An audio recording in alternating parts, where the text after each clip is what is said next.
Hi students, welcome to ఈ తరగతి online classes. Previous క్లాసెస్లో మనం ఆధునిక భారతదేశ చరిత్ర కోసం మనం తెలుసుకున్నాం.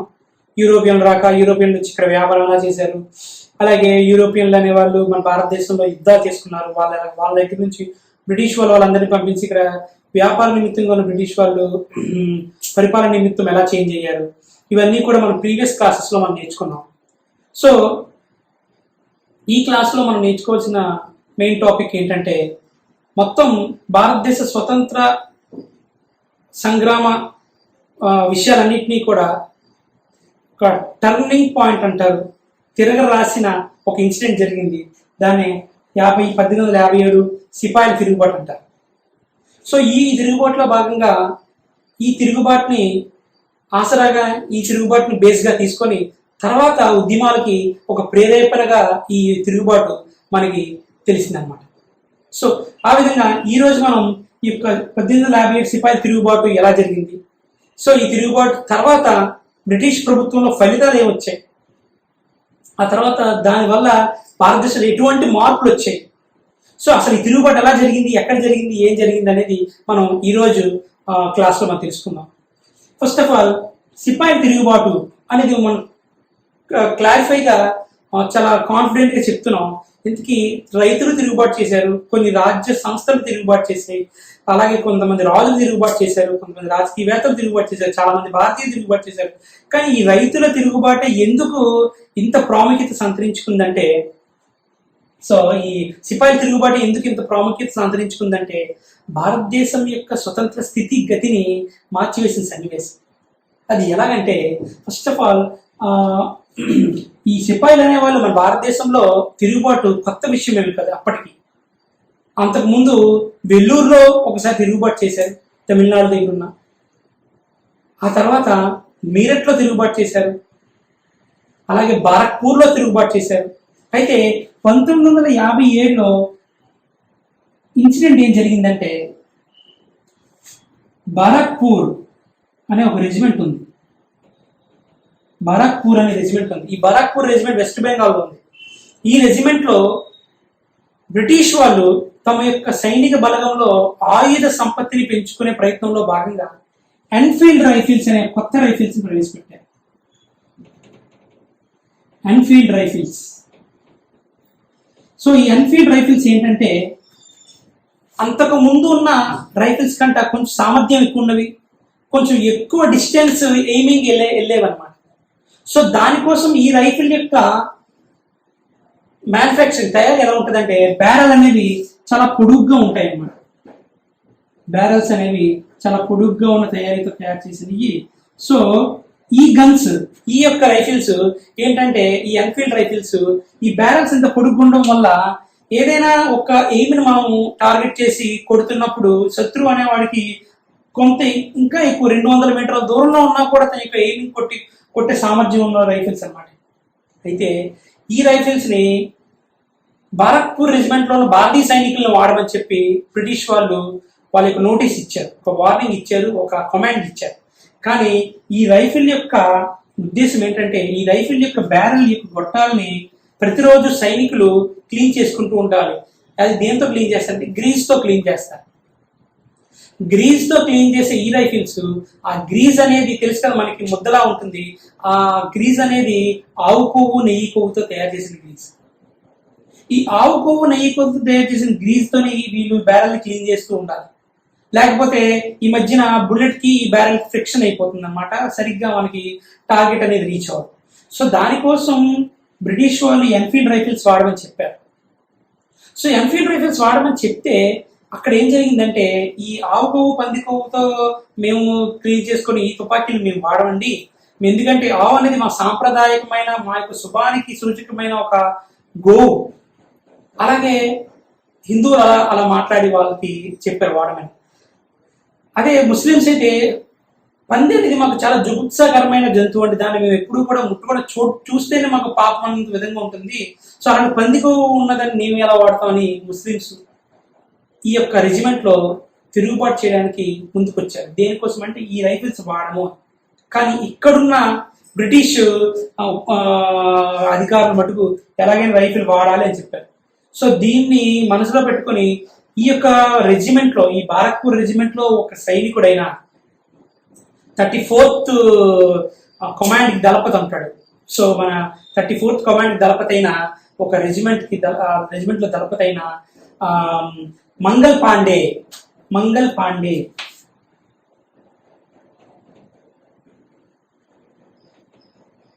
ఈ మంగల్ పాండే అనే ఈ సైనికుడు, భారతీయ సైనికుడు ఏం చేశాడంటే, ఎవరైతే చెయ్యాలని ఫోర్స్ చేస్తున్న బ్రిటిష్ అధికారిని ఈ యొక్క తుపాకీతోనే కాల్చి చంపివేస్తారు. ఇలా కాల్చి చంపివేయడంతో ఒక్కసారి బ్రిటిష్ ప్రభుత్వం మొత్తము కూడా, బ్రిటిష్ సైనిక అధికారులు మొత్తం కూడా ఒక్కసారి ఉనికిపడ్డారు. ఒక సాదా సీదా భారతీయ సైనికుడు వాళ్ళ మీద తిరుగుబడ్డాడు. సో ఇది కరెక్ట్ పని కాదు, ఎలాగైనా ఆ సైనికుడిని మిగతా అందరు భారతీయ సైనికుల ముందు బహిరంగంగా ఉరివేయండి, అప్పుడు కానీ వాళ్ళందరికీ మనం అంటే భయం పోదని చెప్పి 1957 ఏప్రిల్ 18న అతన్ని బారక్పూర్ రెజిమెంట్లో ఏప్రిల్ 18న బారక్పూర్ రెజిమెంట్లో అందరి ముందు బహిరంగంగా ఉరివేశారు.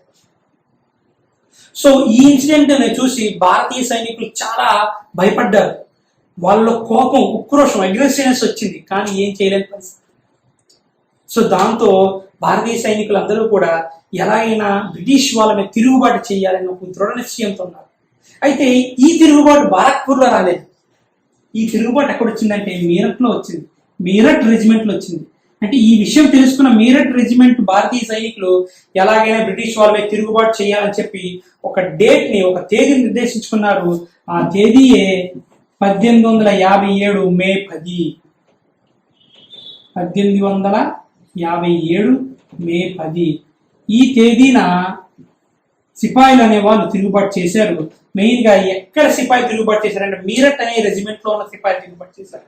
అయితే ఎక్కడ రెజిమెంట్ లో మంగల్ పాండే ఇన్సిడెంట్ జరిగిందంటే బారక్పూర్ వెస్టర్న్ గా, మీరట్ అనేది ఉత్తరప్రదేశ్ లో. సో ఈ మీరట్ అనే ఈ రెజిమెంట్ లో తిరుగుబాటు చేసిన సైనికులందరూ కూడా, తిరుగుబాటు అంటే ఏం చేశారు? వాళ్ళు కొట్టేశారా, చంపేశారా? కాదు. తిరుగుబాటు అంటే వాళ్ళని వ్యతిరేకించి, ధిక్కరించి వీళ్ళు దగ్గరలో ఉన్న స్వదేశీ సంస్థానాలని, దగ్గరలో ఉన్న రీజనల్ రాజుల్ని వెళ్ళి బ్రిటిష్ వాళ్ళ మీద తిరగబడదాం అనే ఒక రిక్వెస్ట్ నేచర్తో వాళ్ళు స్టార్ట్ చేశారు. అలాగే వీళ్ళు మీరట్ నుంచి సైనికులందరూ ఎక్కడికి వెళ్ళారంటే ఢిల్లీ అనే ప్రాంతానికి వెళ్ళారు. ఈ సైనికులందరికీ నాయకుడిగా ఉండేవాడు ఒకసారి మీరట్ లో ఒక సైనికుడైన భక్త ఖాన్. సో ఈ భక్త ఖాన్ ఈ యొక్క సైనికులతో వెళ్ళి అప్పుడు ఢిల్లీని పరిపాలిస్తున్న మొఘల్ రాజు అతను బహదూర్ షా టూ. ఈ బహదూర్ షా టూ అనే ఈ రాజు అప్పటికి ఢిల్లీని పరిపాలిస్తున్నాడు మొఘల్ కింగ్ గా. అయితే పరిపాలిస్తున్నాడు కానీ బ్రిటిష్ వాళ్ళ నుంచి అప్పటికి ఇప్పటికి చాలా ఫోర్సెస్ వచ్చాయి. ఏంటి, ఆబ్వియస్ గా రాచరికాలు అనేవి భారతదేశంలో నశిస్తున్నాయి. బ్రిటిష్ రవి అస్తమించని బ్రిటిష్ సామ్రాజ్యం అనేది ఇంక భారతదేశం పరిపాలిస్తుంది. మీరు ఈ అప్పటికే వీక్ గా మొఘల్ సామ్రాజ్యం మీరు ఇంక పరిపాలించడానికి వీల్లేదు. మీ యొక్క మీ యొక్క రాజ్య బాధ్యతలు ఇంకా బ్రిటిష్ వాళ్ళకి అప్పగించి మీకు కొంత పెన్షన్ ఇస్తాం, పెన్షన్తో మీరు అక్కడ మీ యొక్క జీవితాన్ని గడపండి అని చెప్పి అప్పటికి వార్నింగ్ నోటీస్ ఇచ్చారు బ్రిటిష్ వాళ్ళు. సో ఆ వార్నింగ్ నోటీస్ తో అప్పటికి కోపంగా ఉన్న బహదూర్ షాకి ఈ యొక్క సైనికులు వచ్చి ఎప్పుడైతే సార్ మేము తిరుగుబాటు చేశాము, మీరు మాకు హెల్ప్ చేయండి అనేసరికి వెంటనే ఇతను కూడా బ్రిటిష్ వాళ్ళ మీద చాలా కోపంగా ఉన్నాడు కాబట్టి ఈ యొక్క తిరుగుబాటుని అతను కూడా యాక్సెప్ట్ చేస్తారే, నేను మీ యొక్క తిరుగుబాటుని ముందుకు నడిపిస్తానని చెప్పి ముందుకు వచ్చినాడు బహదూర్ షా టూ. అయితే బహదూర్ షా టూ 1857 మే 10 తిరుగుబాటు చేసిన తర్వాత భారతదేశానికి చక్రవర్తులు బ్రిటిష్ వాళ్ళు కాదు, భారతదేశానికి నిజమైన చక్రవర్తి నేనే అని ప్రకటించుకున్నాడు. సో 1857 సిపాయిల తిరుగుబాటు కాలంలో భారతదేశానికి నిజమైన చక్రవర్తిగా ప్రకటించుకున్న భారతదేశపు రాజు లేదా మొఘల్ చక్రవర్తి ఎవరంటే that is Bahadur Shah two. So Bahadur Shah two అనేవాడు ఏం చేశాడంటే, మరి బ్రిటిష్ వాళ్ళ మీద తిరుగుబాటు చేద్దాం, బాగానే ఉంది, ఎలా తిరుగుబాటు చేసే ప్లాన్ ఏంటి అని ఆలోచించినప్పుడు, ఎలా అయితే ఢిల్లీకి వార్నింగ్ ఇచ్చినట్టే కొన్ని రాజ్య సంస్థానాలకి బ్రిటిష్ వాళ్ళు వార్నింగ్ ఇచ్చి ఉన్నారు వాళ్ళ యొక్క రాజ్యాలు ఆక్రమించుకోవడానికి.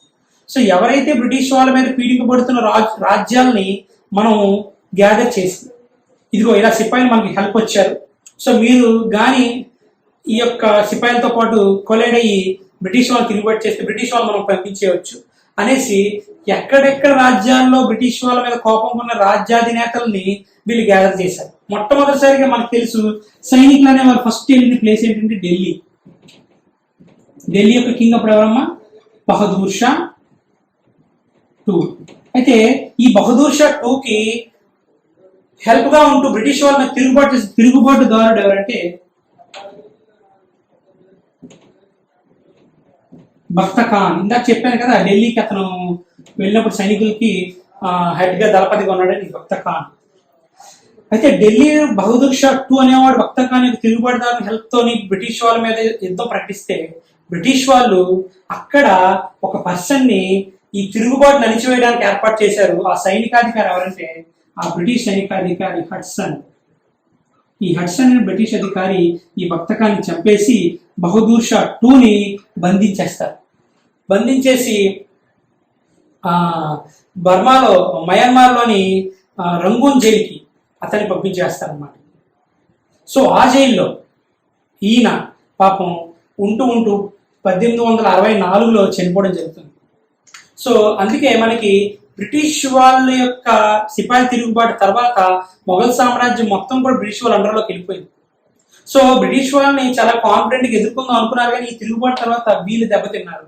సో ఆఖరి మొఘల్ చక్రవర్తి ఎవరా అంటే that is Bahadur Shah two.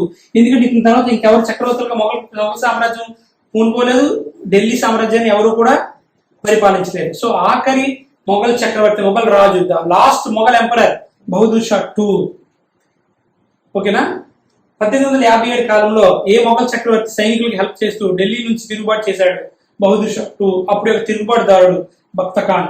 ఈ యొక్క తిరుగుబాటును అణిచివేసింది హడ్సన్. ఓకేనా? నెక్స్ట్ ఢిల్లీ లాగానే మరొక తిరుగుబాటు ఈ సిపాయిల యొక్క హెల్ప్ తో చేసిన తిరుగుబాటు ఏంటంటే కాన్పూర్ లో జరిగింది. కాన్పూర్ లో జరిగిన ఈ తిరుగుబాటు ఎలా అయితే ఢిల్లీలో బహదూర్ షా టూ ఉన్నాడో కాన్పూర్ లో నానా సాహెబ్ అనే కింగ్ ఉన్నాడు. ఈ నానా సాహెబ్ అనే కింగ్ కి ఆబ్వియస్ గా అప్పటికి కాన్పూర్ అనే రాజ్యాన్ని బ్రిటిష్ వాళ్ళు ఆక్రమించుకొని నానా సాహెబ్ ని సామంతరాజుగా పెట్టుకుని పరిపాలిస్తున్నారు. కానీ కొంత పెన్షన్ ఇస్తానని చెప్పి అతన్ని అక్కడ ఒక సామంతరాజు ఉంచితే పెన్షన్ కూడా తగ్గించి వేశారు, 50% కోత విధించారు. సో ఈ పెన్షన్ తగ్గించి వేయడం, తన రాజ్యాన్ని ఆక్రమించుకోవడం, పెన్షన్ పెంచట్లేదని క్రోచంతో ఉన్నతను ఎప్పుడైతే సిపాయి తిరుగుబాటు రాగానే వెంటనే ఈ సిపాయి తిరుగుబాటుని యాక్సెప్ట్ చేశాడు. చేయగానే అక్కడ ఎలా భక్త ఖాన్ తిరుగుబాటుదారుడు, ఇక్కడ తిరుగుబాటుదారుడు ఎవరంటే that is Tantia Tope.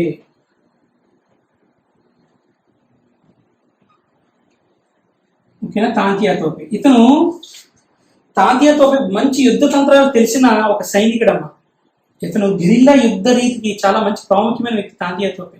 Guerrilla యుద్ధ రీతి అంటే ఎదురు శత్రువుని కనబడకుండా దాక్కుంటూ వెళ్ళి కొట్టడం, అటాక్ చేయడం అన్నమాట. సో అలాంటి గిరిల్లా యుద్ధ రీతిని బాగా తెలిసిన వ్యక్తి తాంతియా తోపే. అతను ఎవరికి తిరుగుబాటుదారుడుగా వచ్చాడండి? నానా సాహెబ్కి.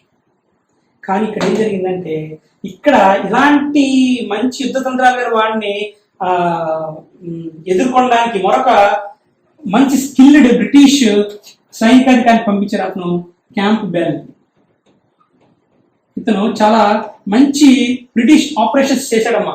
ఆపరేషన్స్ అంటే తిరుగుబాటును లంచివేశాడు. సో ఇక్కడ కూడా ఈ తిరుగుబాటు మంచి స్కిల్డ్ పర్సన్ తాంతియా తోపే ఉన్నాడు కాబట్టి ఇక్కడ క్యాంపెల్ వేస్తే క్యాంపెల్ ఇక్కడ తాంతియా తోపేని చంపేసి నానా సాహెబ్ని నేపాల్కి తరిమివేస్తాడు.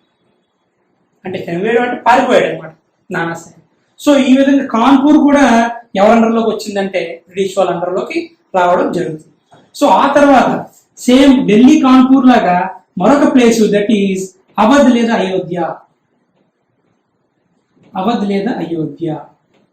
ఈ అవధ్ లేదా అయోధ్య అనే ప్లేస్ కి కింగ్ క్వీన్ అమ్మ ఆవిడ బేగం హజరత్ మహల్.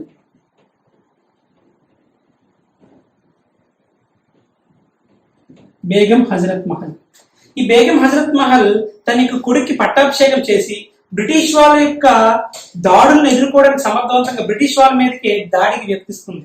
అంటే తర్వాత ఎప్పుడైనా బ్రిటిష్ వాళ్ళు మంచి సైనిక బలగం ఉన్న రాజ్యం అయోధ్య. సో వాళ్ళు ఎప్పుడు తిరుగుబాటు చేయకూడదనే ఉద్దేశంతో ఈవిడే ముందే బ్రిటిష్ వాళ్ళ మీద యుద్ధానికి ముందుకు వెళ్తుంది. సో అయితే బేగం హజరత్ మహల్ యొక్క సైనిక బలం చాలా స్ట్రెంగ్. అందుకే ఇద్దరు ముగ్గురు సైనికాధికారులు వచ్చినా వాళ్ళు చంపేస్తారు, మరొక సైనికాధికారి వస్తాడు వాడిని వెనక్కి పంపిస్తారు. అలాంటి సమయంలో మీకు చెప్పాను ఇందాక కాన్పూర్ దగ్గర క్యాంబెల్ ఎలా పంపించిందో, అయోధ్య దగ్గర కూడా క్యాంబెల్ అనే తిరుగుబాటుదారిని సైనికాధికారిని బ్రిటిష్ వాళ్ళు పంపిస్తారు. ఇక్కడ తిరుగుబాటుదారులు ఎవరు లేరమ్మా. బేగం హజరత్ సైనిక బలమే మంచి స్ట్రెంగ్ గా తిరుగుబాటుదారులు ఎవరు లేరు. క్యాంబెల్ వచ్చి బేగం హజరత్ మహల్ని ఈ యొక్క రాజ్యం నుంచి పంపించి వేసి అవధ్ అనే ప్రాంతాన్ని దాని సైన్యాన్ని చేజిక్కించుకుంటాడు. సో అయోధ్య కూడా ఎవరి అండర్లోకి వెళ్ళిపోద్ది అంటే బ్రిటిష్ వాళ్ళ అండర్లోకి వెళ్ళిపోతుంది.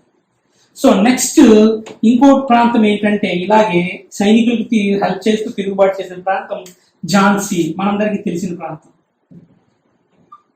ఈ ఝాన్సీ అనేది మధ్యప్రదేశ్ లో ఒక ప్రాంతము. ఈ ఝాన్సీ ప్రాంతానికి క్వీన్ ఎవరంటే లక్ష్మీబాయి.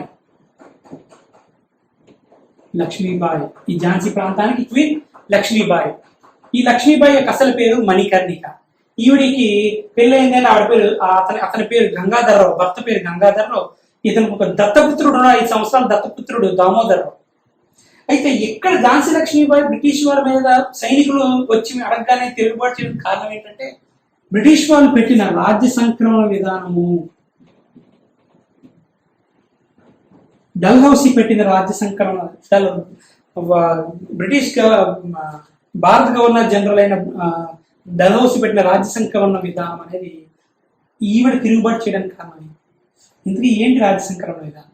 ఏం లేదమ్మా, ఏదైనా ఒక రాజ్యానికి వారసులు లేకపోయారు అనుకోండి, నెక్స్ట్ వాళ్ళ పిల్లలు పుట్టలేదు, వారసులు లేరు అనుకోండి, ఆ రాజ్యం వాళ్ళతో ఆగిపోయి బ్రిటిష్ వాళ్ళకి ఇచ్చేయాలి. దట్ ఈజ్ రాజ్య సంక్రమణ. ఇంగ్లీష్లో డాక్ట్రిన్ ఆఫ్ ల్యాప్స్ అంటారు. కానీ ఇక్కడ ఈవిడ ఏం చేస్తుంది, లక్ష్మీబాయి 5 సంవత్సరాలు దామోదర్రావు అనే యొక్క దత్తపుత్రిని తీసుకొని అతని యొక్క పేరుతో పరిపాలన సాగించడానికి ట్రై చేస్తుంది. సో దత్తపుత్రులు తీసుకోవడం వీల్లేదమ్మా. యాజ్ బట్ డల్హౌసీ గారి రూల్ ప్రకారం ఎవరైతే పిల్లలు లేకుండా వారసులు లేకుండా రాజులు ఖచ్చితంగా రాజ్యసంకర విధానం ప్రకారం బ్రిటిష్ రాజ్యాలు కలిపివేయాలి. దానికి ఈవిడ ఒప్పుకోదు. వెంటనే సైనికులు అనేవో తిరుగుబాటు చేద్దామని ఈవిడ కూడా సరే నేను రెడీ అంటుంది. సో వెంటనే ఇక్కడ ఈవిడికి తిరుగుబాటుదారు ఎవరు లేరు, కానీ కాన్పూర్లో తిరుగుబాటుదారుడైన తాంతియాతో కొంత సైనిక బలగానికి హెల్ప్ చేస్తారు. సో అలాగే ఇక్కడ ఈవిని అణచివేయడానికి బ్రిటిష్ అధికారులు పంపించిన వ్యక్తి హ్యూరోజ్ అనే ఒక బ్రిటిష్ అధికారి ఈవిని యుద్ధ రణ స్థలంలోనే, అక్కడ యుద్ధ భూమిలోనే అతన్ని లక్ష్మీబాయిని చంపేస్తారు. ఓకేనా? సో ఈవిడ అలాగే లక్ష్మీబాయి కూడా చనిపోవడం, ఈ రాజసంకరణ విధానం ద్వారా ఝాన్సీ అనే ప్రాంతం కూడా ఎవరి అండర్లోకి వెళ్ళిపోతుందంటే బ్రిటిష్ వాళ్ళ అండర్లోకి వెళ్ళిపోవడం జరుగుతుంది. నెక్స్ట్ ఇంకా ఇలాంటి ప్రాంతాలు చాలా ఉన్నాయి, కానీ చెప్పుకోవాల్సిన కొన్ని ప్రాంతాలే ఎక్కువ మన ఎగ్జామ్ పాయింట్ ఆఫ్ వ్యూలో చెప్పుకుంటాం. అలాగే జగదీష్పుర లేదా బీహార్ అంటారు. హర్రా, జగదీష్పుర, బీహార్ ఇవన్నీ ఒకటే పేర్లు. బీహార్ కానీ హర్రా అన్న జగదీష్పుర అన్న ఒకటే. ఇక్కడ కున్వర్ సింగ్ అనే కింగ్ ఉంటాడు. అతను 87 సంవత్సరాల వృద్ధుడు.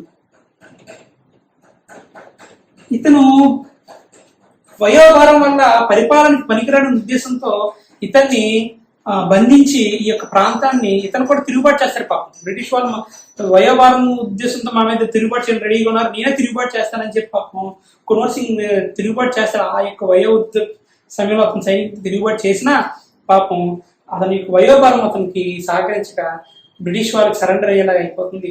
కున్వర్ సింగ్ కూడా సరెండర్ చేసుకొని తర్వాత జగదీష్పుర బీహార్ అనే ప్రాంతాన్ని కూడా వీళ్ళు చేజిక్కించుకోవడం జరుగుతుంది.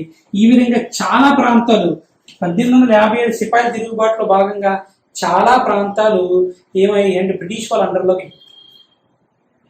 సో ఈ సిపాయిల తిరుగుబాటు అనేది ఎందుకు జరిగిందంటే ఆబ్వియస్గా ఈ ఎన్ఫీల్డ్ రైఫిల్ వాడమని చెప్పగానే తిరుగుబాటు చేశారనేది సెకండరీ అమ్మ. ప్రైమరీ ఏంటంటే సైనిక కారణాలు ఉన్నాయి. సైనిక కారణాలు ఏంటంటే సైనికులు అనేవాళ్ళు బ్రిటిష్ వాళ్ళు ఉంటారు, భారతీయులు ఉంటారు. కానీ అందులో బ్రిటిషర్ని సోల్జర్ అని పిలుస్తారు వాళ్ళు, కానీ భారతీయుల్ని సిపాయి అని పిలిచేవారు. ఇద్దరు ఒకటే వర్క్ చేస్తారు, కానీ బ్రిటిష్ వాడి వేతనము చాలా ఎక్కువ ఉండేది, సిపాయి వేతనము చాలా తక్కువ ఉండేది. అంటే ఎగ్జాంపుల్ అతనికి ఒక బ్రిటిషర్ 10,000 వేతనం ఉంటే ఇతను 1,000 రూపాయలు ఉండేది. సైనికుల కారణాలు. అలాగే బ్రిటిషర్ అనే సైనికుడిగా ఉండి చాలా పెద్ద హోదాల్లో రిటైర్ అయ్యేవాడు అలా అయింది. కానీ సిపాయి హోదాలో రిటైర్ అయ్యేవాడు. అది సైనిక కారణం. అలాగే ఆర్థిక కారణాలు. ఎంత సిపాయి అయినా ఇంటికి వచ్చేసరికి అతను తమ యొక్క కుటుంబ సభ్యులు చేసే వృత్తి ఏంటంటే వ్యవసాయం మీద పన్నులు పెంచేశారు. సో ఆర్థికపరమైన కారణాలు అలాగే రాజకీయమైన కారణాలు, సాంఘిక కారణాలు అంటే ఏం లేదండి. సాంఘిక కారణాలు అంటే ఏం లేదు, ఈ వితంతు పునర్వివాహాలు పెట్టడం, బాల్య వివాహాలు రద్దు చేయడం, సతీ సాగమనాలు రద్దు చేయడం. మనకి ఇప్పుడంటే అవి మూఢనమ్మకాలు, అప్పట్లో వాళ్ళకి అవి బలమైన నమ్మకాలు.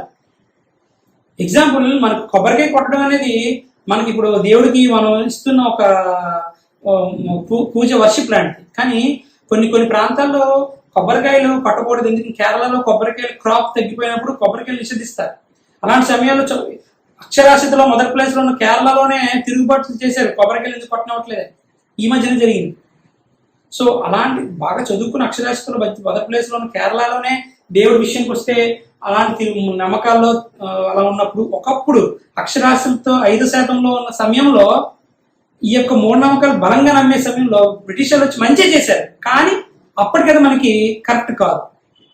మూఢనమ్మకాలు అంటే ఈ సతీసాగమనం తీసేయడం, బాల్య వివాహాలు రద్దు చేయడం, వితంతు పునర్వివాహాలు చేయడం, ఇవన్నీ కూడా చేయడం అనేది వాళ్ళకి నచ్చలేదు. సో సాంఘిక కారణాలు. సో ఇవన్నీ కూడా ఆబ్వియస్గా సైనికులకి మనసులో ఉన్నాయి, మనల్ని ఎలా బాధపెడుతున్నారు అని. సో ఈ ఎన్ఫీల్డ్ రైఫిల్స్ అనేది ఇమీడియట్ రీజన్ ఏంటనమాట, తక్షణ కారణం ఇది. ఇవన్నీ కూడా బ్యాక్గ్రౌండ్లో రీజన్స్. ఇమీడియట్ రీజన్ ఏంటంటే తక్షణ కారణం అనేది ఈ ఎన్ఫీల్డ్ రైఫిల్ వాడమని చెప్పాను. సో ఈ విధంగా సిపాయిల తిరుగుబాటు అనేది జరిగింది.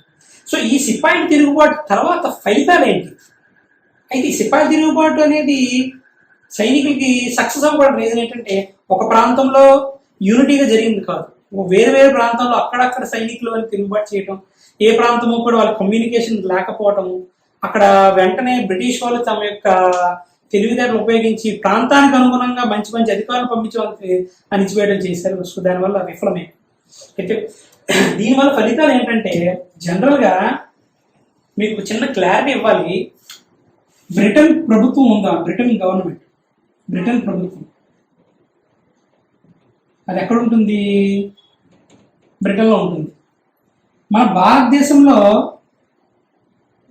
మనల్ని రూల్ చేస్తుంది ఎవరంటే బ్రిటన్ ప్రభుత్వం కాదు, British east India company.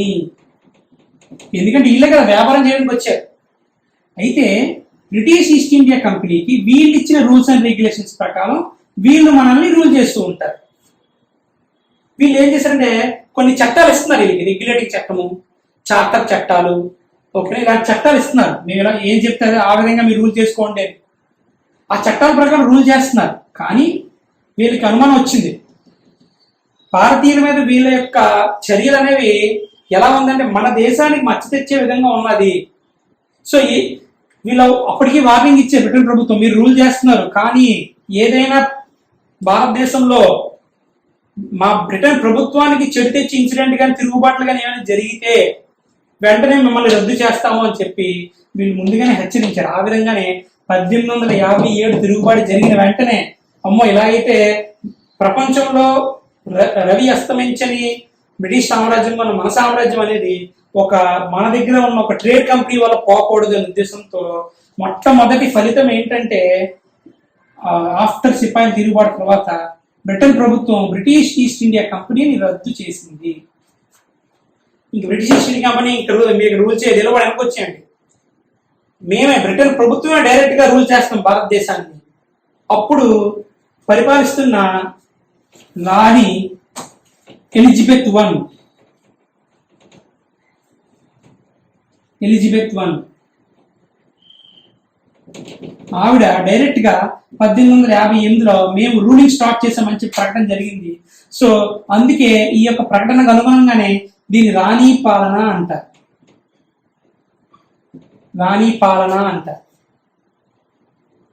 So ఈ రాణి పాలన అనేది ఎప్పుడు స్టార్ట్ అయింది? 1858. రాణి పరిపాలించింది కాదు, బ్రిటన్ దేశము ప్రభుత్వం వచ్చి పరిపాలన స్టార్ట్ చేసింది. మరి అప్పుడు దానికి క్వీన్ ఎవరంటే ఎలిజబెత్, కాబట్టి ఆవిడకి రాణి పాలన. అలాగే ఇంకొక ఫలితం ఏంటంటే సిపాయి తిరుగుబాటు తర్వాత డల్హౌసీ రాజ్య సంకలన విధానాన్ని ప్రవేశపెట్టిందని చెప్పాను కదా, అదే ఏమంటారు డాక్ట్రిన్ ఆఫ్ ల్యాబ్స్ అని చెప్పాను. ఈ రాజ్య సంకలన విధానాన్ని కూడా రద్దు చేశారు. దీనివల్లే తిరుగుబాటుకి ఎక్కువ కారణాలు అయ్యాయి. ఝాన్సీ లాంటి ప్రదేశాలు చాలా కూడా ఈ రాజ్యం అంటే వారసులు లేని వాళ్ళని మన రాజ్యంలో కల్పించుకోవడం అనేది కరెక్ట్ కాదు, ఎందుకు దీనివల్ల తిరుగుబాట్లు ఎక్కువ అయిపోతున్న ఉద్దేశంతో ఈ రాజ్య సంకలన విధానాన్ని రద్దు చేశారు. అప్పటి వరకు ఇంకొక ఫలితం ఏంటంటే ఎప్పుడు గవర్నర్ జనరల్స్ ఉండేవారు. ఆ గవర్నర్ జనరల్స్ ప్లేస్ లో వైస్రాయి అనే ఒక కొత్త పదవిని ప్రవేశపెట్టారు.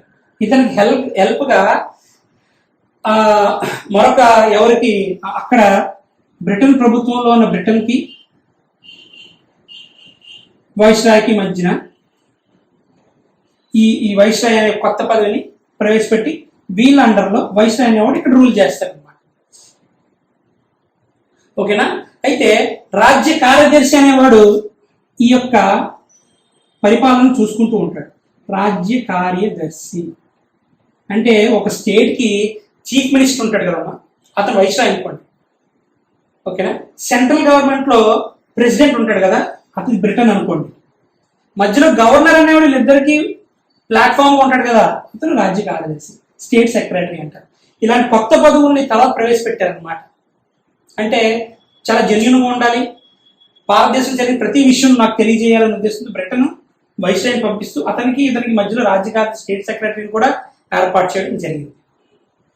అలాగే ఇంకొక ఫలితం ఏంటంటే దీని తర్వాత కొత్త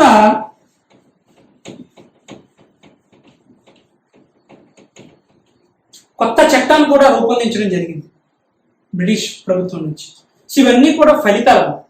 అయితే ఈ యొక్క సిపాయి తిరుగుబాటుని కొంతమంది చరిత్రకారులు కొన్ని స్టేట్మెంట్స్ ఇచ్చారు. అందులో ఫస్ట్ స్టేట్మెంట్ చాలా very very very important statement ఏంటంటే దట్ ఈజ్ భారతదేశ ప్రథమ స్వతంత్ర సంగ్రామము. భారతదేశ ప్రథమ స్వాతంత్ర సంగ్రామం చాలా ఇంపార్టెంట్ స్టేట్మెంట్ అమ్మా. ఈ స్టేట్మెంట్ ఇచ్చింది ఎవరంటే విడి సావర్కర్, వినాయక దామోదర్ సావర్కర్ అంటారమ్మా, విడి సావర్కర్. సో ఇతను ఇచ్చిన ఈ స్టేట్మెంట్ అంటే భారతదేశానికి స్వతంత్రం కోసం అప్పటి వరకు ఎవరు తిరుగుబాటు చేయలేదు, ఎవరు కూడా ముందుకు రాలేదు. సో అలాంటి స్వతంత్రం కోసం చేసిన ఫస్ట్ తిరుగుబాటు ఎదురా అంటే దట్ ఈస్ సిపాయిల తిరుగుబాటు. ఈ సిపాయిల తిరుగుబాటుని ఇతను భారతదేశ ప్రథమ స్వతంత్ర సంగ్రామం అని అభివర్ణించి స్టేట్మెంట్ ఇచ్చినట్టు విడి సావర్కర్. ఓకేనా? అలాగే మరి ఒక వ్యక్తి దీన్ని సిపాయిల తిరుగుబాటు, జనరల్ గా దీన్ని తిరుగుబాటు అన్నారు కానీ సిపాయిల తిరుగుబాటు అని ఎవరన్నారంటే సర్ సయ్యద్ అహ్మద్ ఖాన్ అన్నాడు. ఇది సిపాయిల తిరుగుబాటు అని ఎవరన్నారంటే సర్ సయ్యద్ అహ్మద్ ఖాన్ అన్నాడు. దీని సిపాయిల తిరుగుబాటు. లేదు ఇది ముస్లింలు తిరుగుబాటు, ముస్లింలు హిందువులు కలిపి చేసిన తిరుగుబాటు అని ఎవరన్నా రాబర్ట్స్ అన్నాడు. అలాగే దీన్ని జాతీయ తిరుగుబాటు, ఇది నేషనల్ రివోల్ట్ అని అన్నది జవహర్లాల్ నెహ్రూ. ఇది జాతీయ తిరుగుబాటు అని అన్నారు అనమాట. డీజ్రాయిల్ అనే బ్రిటిషర్ కూడా అన్నాడు ఈ జాతీయ తిరుగుబాటు అనేసి. ఓకేనా? అలాగే సాంప్రదాయ శక్తులకి అలాగే క్రిస్టియానిటీకి మధ్య జరిగిన తిరుగుబాటు అనేది రీస్ అని అన్నాడు. రీస్ అనే వ్యక్తి ఏమన్నాడంటే సాంప్రదాయ శక్తులకి క్రిస్టియానిటీకి వ్యతిరేకంగా జరిగిన యుద్ధము అని దీన్ని అన్నాడు అన్నమాట. అలాగే నల్ల జాతి వారికి తెల్ల జాతి వారికి వ్యతిరేకంగా చేసిన యుద్ధము అని అన్నారు. ఎవరన్నారు? డాక్టర్ హోమ్స్ అన్నాడు. సో ఇలాగా రకరకాల స్టేట్మెంట్స్ అనేవి దీని తర్వాత వచ్చాయి. కానీ ఈ సిపాయిల తిరుగుబాటుని ప్రథమ స్వతంత్ర సంగ్రామం లేకపోతే జాతీయ తిరుగుబాటు లాంటి స్టేట్మెంట్లు చాలా ఎక్కువ సార్లు మనకి ఈ స్టేట్మెంట్స్ కూడా అడిగారు. అయితే దీనిలో ఈ టాపిక్ లో సిపాయిల తిరుగుబాటు టాపిక్ లో మనం అడిగింది ఏంటంటే సిపాయిల తిరుగుబాటు ఎప్పుడు జరిగింది, తిరుగుబాటు సమయంలో బ్రిటిష్ వాళ్ళు ఉరివేసి చంపిస్తున్న సైనికుడు మంగళ పాండే. సిపాయిల తిరుగుబాటు మొట్టమొదటిసారిగా ఏ ప్రాంతానికి వెళ్ళారు? ఢిల్లీ. అప్పుడు అక్కడ రాజు బహదూర్ షాటు, ఆఖరి మొఘల్ పాలకుడు బహదూర్ షాటు, అప్పుడు ఝాన్సీ పాలకులు, కాన్పూర్ పాలకులు, అవధ్ పాలకులు జగదీశ్పుర పాలకులు ఎవరు, అలాగే వీటిని ఇచ్చే స్టేట్మెంట్స్ ఏంటంటే ఉన్నాయి, తర్వాత ఫలితాలు ఏం జరిగాయి, ఓకేనా. ఇవన్నీ కూడా సిపాయిల తిరుగుబాటులో మనకి రెగ్యులర్గా గ్రూప్స్లో, గ్రూప్ 2లో కానీ అదర్ ఎగ్జామ్స్లో కూడా రెగ్యులర్గా అడిగే క్వశ్చన్స్ అన్నమాట. సో ఖచ్చితంగా మీరు ఈ వీడియోలో ఏం చేస్తారంటే, ఈ వీడియోలో ఉన్న పాయింట్స్ని ఒక స్టోరీ రూపంలో వింటూ మీరు దాన్ని గుర్తుపెట్టుకుంటూ ఉంటుంటే మీరు మగప్ చేసే ప్రయత్నం కూడా చేయాల్సి లేదు. మ్యాక్సిమం ఒక స్టోరీలో గుర్తుంటూ ఉంటుంది, తర్వాత దీనికి సంబంధించిన పాయింట్స్ కూడా మీ బ్రెయిన్లో ఫిక్స్ అయిపోతాయి, స్టాండర్డ్ అయిపోతుంది. సో నెక్స్ట్ టాపిక్లో మనం మరి యొక్క ఇంట్రెస్టింగ్ టాపిక్తో ఆధునిక భారతదేశ చరిత్రను ముందుకు తీసుకెళ్తాం. సో ఏవైనా డౌట్స్ కానీ ఏవైనా క్లారిఫికేషన్ ఉంటే కింద మనకి కామెంట్స్ రూపంలో పెట్టండి. Thank you very much.